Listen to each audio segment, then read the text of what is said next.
This video is sponsored by Thrive Market. Today's video is going to be the spookiest of them all, in my opinion. You know how I always tell you that the truth is always scarier than fiction? Well, today's video is no different.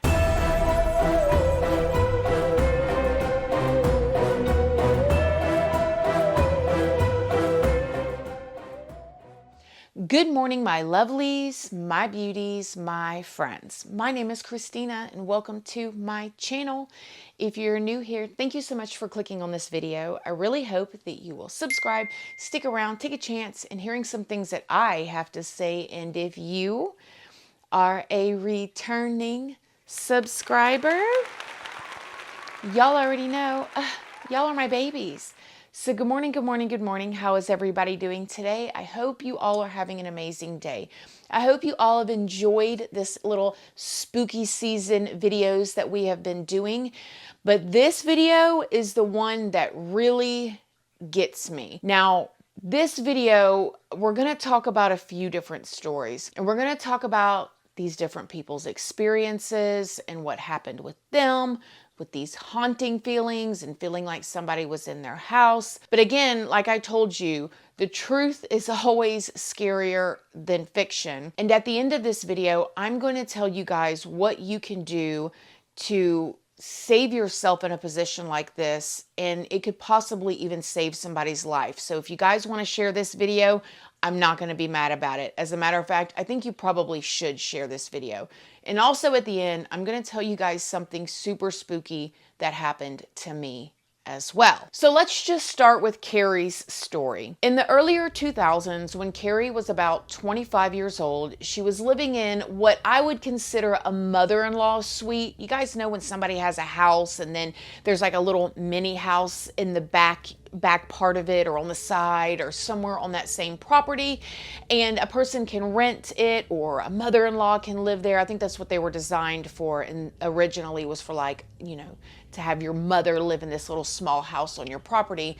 But this young lady who was 25 years old named Carrie was living in this like guest house or this mother-in-law suite. And she said that the guest house was like old and kind of dilapidated and hadn't been kept up with very well, but she was living in LA and she decided that she was going to live there. Now, she was living in this little mother-in-law suite with just her and her dogs, and everything seemed to be going okay for a while until she started getting this really eerie feeling, like something she could not shake. She said she actually felt this overwhelming sense that somebody was watching her. You know that feeling that maybe somebody's looking in your windows or somebody's in the room with you? And it was so heavy and strong that she couldn't think about anything else. She said that the first night that she started feeling it, she just looked around. She saw that nobody was there. She looked at her dogs. She saw that her dogs were just on the floor, just, you know, doing what they usually do. She said that this went on for about a week in this home that she was living in, but the feeling got worse. She even started to hear sounds. It sounded like whispers, like shh, like this whispering sound, and that she would have this pain in her chest that was so heavy, like the feeling that you get when you get bad news, except for worse, like heavier, to the point that it was becoming like actually painful. Carrie said that she ended up calling one of her really good friends, and that her really good friend was very open-minded. And Carrie said that she called her friend and she said, listen, I know that this sounds crazy, but I think my house is haunted. There's a ghost in here. There's a spirit. I can feel it. I can hear it. I don't know what to do. She said that her friend said, listen, I believe you. You need to cleanse your place. So she sent her friend to go get some sage. Carrie said that she was saging it and commanding whatever was in there to leave. She said that it bothered her so much she even went and saw a therapist, and that the therapist told her, like, you don't have schizophrenia, so I can't prescribe you any medication. And Carrie just did not know what to do. I mean, she lived here alone with her dogs, but she knew what she was hearing, and she could feel this presence in the room with her. She got onto Reddit one night and went down a deep, dark spiral of reading Reddit threads about hauntings and skeptics and stuff like that. Before we go any further, I did want to stop and thank today's sponsor, Thrive Market. You guys, look at this mango stick. I'm gonna tell y'all all about these awesome products.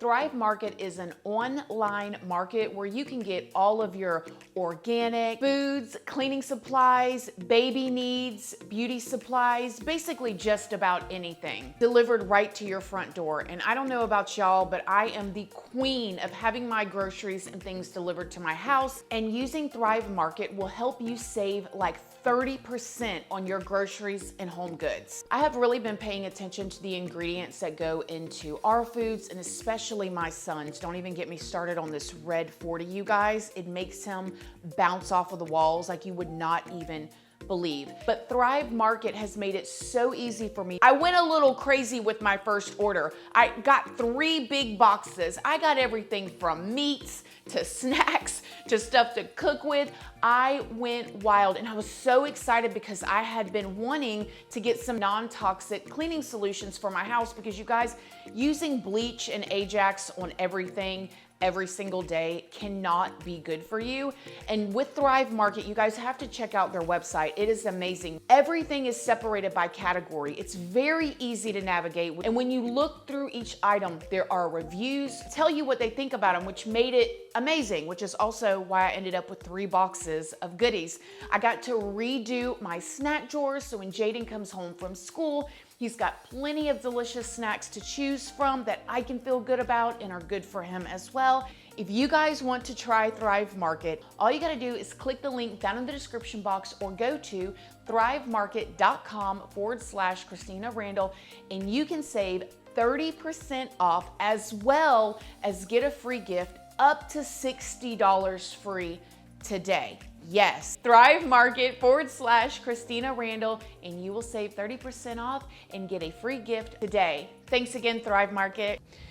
Let's switch lanes a little bit though and move on to the next person that had similar things like this happen to him. So about 7 years ago on Reddit, a man named R. Bradbury 1920 posted to a legal advice thread with a question. So I'm just going to read to you guys what this guy posted. Now listen to how creepy this is. On the 15th of April, I found a yellow Post-it note in a handwriting that wasn't mine on my desk, reminding me of some errands that I had to do, but told literally nobody about it. While odd, I chalked it up to something I did in my sleep, thinking maybe in my half-awake state, I scrawled it so it didn't appear to be my handwriting. I threw it out and thought little of it. On the 19th, I found another Post-it note on the back of my desk chair in the same handwriting as the previous note, telling me to make sure I saved my documents.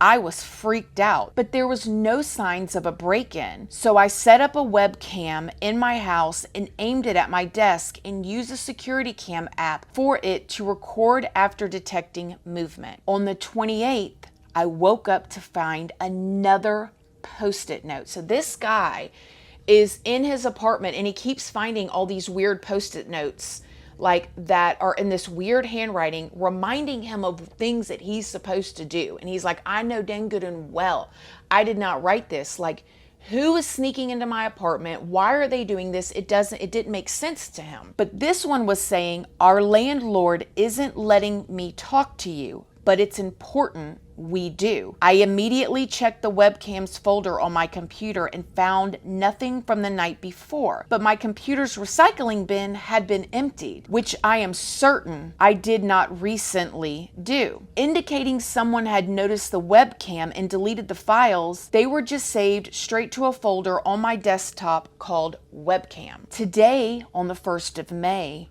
I found another Post-it note, this time on the outside of my door, with nothing written on it. And there also appeared to be many other Post-it notes on doors in my apartment complex, all blank, but in varying colors. So you guys are following me. Like, now he checked his computer and his trash on his computer had been emptied. He goes out his door. There's Post-it notes all over the other apartment complex doors that were all different colors, but they're blank. And he's like, what in the world is going on? So creeped out as it was, this guy wanted to know if he had any like anything legal he could do, because at this point he's like, I think my landlord is coming in here and writing these notes. Something's got to be going on. So he goes on to say, do I have any legal recourse here? I have no proof except for the Post-its, but those are written by my pen and on my Post-it notes, so conceivably I could have faked them. Would contacting the police get me in any trouble? If they can't determine an outside source for this, I just want to make sure I'm not wasting anyone's time. Should I consult my landlord? And then he writes, edit. I pulled up a letter received from my landlord back when I moved in, and the handwriting is identical. Could this count as evidence? So you guys hearing me, right? The first story I was telling you about was the woman in the home feeling like there was a spirit in there with her. A very haunting, evil, dark spirit. And now this guy is having these strange things happen to the point that he's like, it's got to be my landlord. Like, the handwriting is identical. My landlord is leaving these weird Post-it notes, deleting the stuff off of my computer. Like, how creepy you would have to feel in your own place where you live alone, where you don't feel like you're alone. Many of the commenters offered legal advice for the landlord entering the apartment unannounced. Some would say that he was sleepwalking. Others would say that it was ghosts. Then a user named K-A-K-K-E-R Lack commented and cracked the case. It's possible that your landlord is leaving notes inside your apartment, but they don't make any sense in the context that you're describing them. It's likely that you are writing these notes yourself. Like what? Is he possessed by a ghost or a spirit or this dark force? It's possible that you're writing these notes yourself, but that you're forgetting. Do you use Post-it notes as reminders in any other part of your life or job? And yes, this may be a mental health issue. You might be experiencing some sort of dissociative disorder, or it might be a physical problem. You mentioned that you have a very unusual narrow bedroom with no windows. Is there a chance that you're not getting enough ventilation when you sleep, or that there is carbon monoxide leak in the building? A cheap CO detector, which you should have anyways, is a fast way to find out. You'll also have really bad headaches. You know your own medical and mental history and your other experiences. If you think these incidents might be you, writing notes to yourself, there's no shame in getting somebody qualified to give you an opinion. Then the original poster, R. Bradbury 1920, commented with an update. I have been having really bad headaches, and I actually already have a CO detector. I guess I should probably take it out of its box and plug it in. Ooh, I got chills. Ugh. Then he created a new thread with a full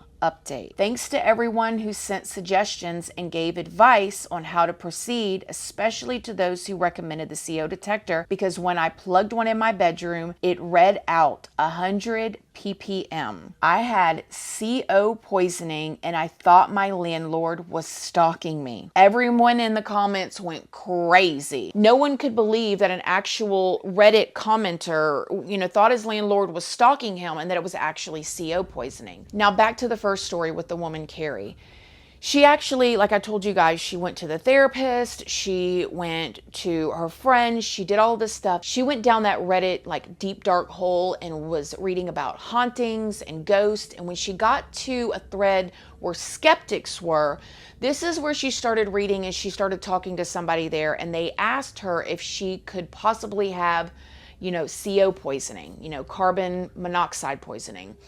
She ended up calling somebody and having them come out and check, because when she looked up the CO poisoning side effects, she had all of them, and there's not many, and that's the scariest thing, and we're going to talk about that here in a minute. They came out and they did a test, and they told her, girlfriend, if you did not call us tonight, you probably would have been dead. The scariest thing about carbon monoxide poisoning is there's virtually no symptoms in most people. It is the faceless, odorless, tasteless, silent killer. You cannot see if you have carbon monoxide leak in your house. So many things can cause a person to have too much carbon monoxide in their home. If you have a pipe that is clogged You could be getting carbon monoxide poisoning in your home and not even know it. Now, let me tell you guys this story, and I will never forget this. This is just so gut-wrenching to me, and I haven't been able to honestly stop thinking about it since it happened. In 2021 in Texas, they had that big like freak freeze. Do you guys remember? I mean, it was devastating, this freeze that they got. I mean, Texas seems to be having this like all over the place weather. Anyways, they had this hurricane a few years ago where like it was super flooded, and then they had this freeze in 2021, and I mean, it was so bad that after the freeze cut the power, okay, their whole power grid. So they had no power. People were trapped in their homes. There was really no time to prepare because nobody had ever been through anything like this before. When the first responders were going into homes for rescue after the freeze, they were finding like elderly people frozen dead in their chairs, sitting straight up. I mean, there were so many casualties. But what they call the worst carbon monoxide poisoning in history, and oh my gosh, you guys, I got chills thinking about it again. 11 people died and 1,400 people ended up in the ER for carbon monoxide poisoning, although they did not know that's what it was. Because people were freezing and there was no power, you can only put so many blankets on you. I mean, people were trapped in their homes. People were doing things to warm themselves and their families. Now, you just imagine a freeze. Now, I know there's a lot of y'all that are up north or you're in places where it freezes on a regular, occurrence, or maybe yearly or different seasons, and you guys are prepared, right? You have things to get you and your family through the winter. Well, people in Texas didn't. They're not used to this. They're not typically preparing for a freeze, so they didn't have all of these things. And you had people, oh my gosh, there was one case where a father took a grill from outside inside just to try to warm his babies up, and they were poisoned. You had people, and I could have just, if I did not know better, I could see myself doing this, where the mother took her kids into the car in the garage and had the heater on so her babies could just get warm and sleep. And they went to sleep and they died, y'all. Can you just imagine? Your babies, they're freezing, their teeth are chattering, their lips are blue. And as a mom, you're just like thinking like, are they going to freeze to death? Are they going to die? What do? I know I've got a great idea. I'll put them in the car and I'll turn the heater on, and they get all cozy and they get all warm so they can go to sleep. And you're like, as a mom, you're looking at them thinking like, like they're going to sleep. You're finally happy. You found the answer, and you go to sleep and they die because the carbon monoxide has no smell. Like, they did not know. This happened to so many people, and it happens to so many people. And that's why I say this is a terrifying story that is true and it could happen. I am going to leave a link to my carbon monoxide detector. You can get them very easily off of Amazon. I'm just gonna let you know, we got ours off of Amazon a while back. It's linked down in the description box. I highly suggest, I don't care who you are or where you're at, you should have one. Everybody should have one and plugged in their house at all times. When Hurricane Sally hit my house, my husband was out of town working. It was just me and Jaden. I actually have a video on my second channel, Casually Christina. It was terrifying because it was just me and him. And we do have a generator that was in our garage, but we didn't have it running during the storm, and we were hoping we would not need it afterwards. However, the power did go out.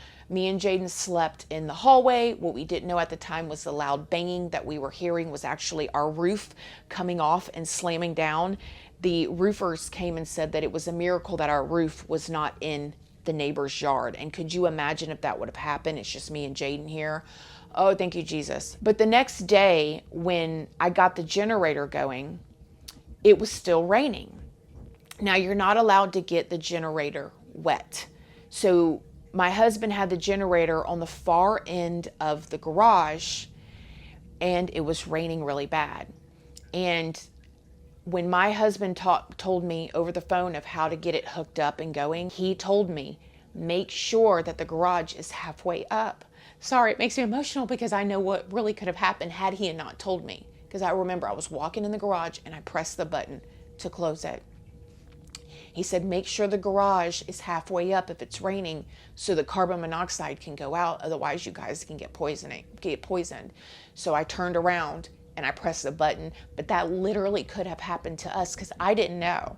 I didn't know any better.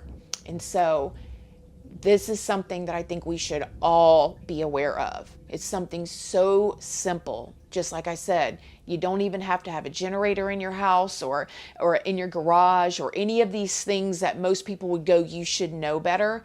If you have a clogged pipe in your home, there could be carbon monoxide building up in your house and you would not even know it. Okay, so go get you a carbon monoxide detector if you don't have one. Spookiest story of them all. What do y'all think? Have you heard about this type of thing? Did you know? And I know that in these stories there were these symptoms, but most cases have zero symptoms or a mild headache or light dizziness, things that we get all the time. If you got kids, you probably get a headache every now and then, right? If you're stressed at work, if you're looking at your phone too long, I'm sure we all get headaches, right?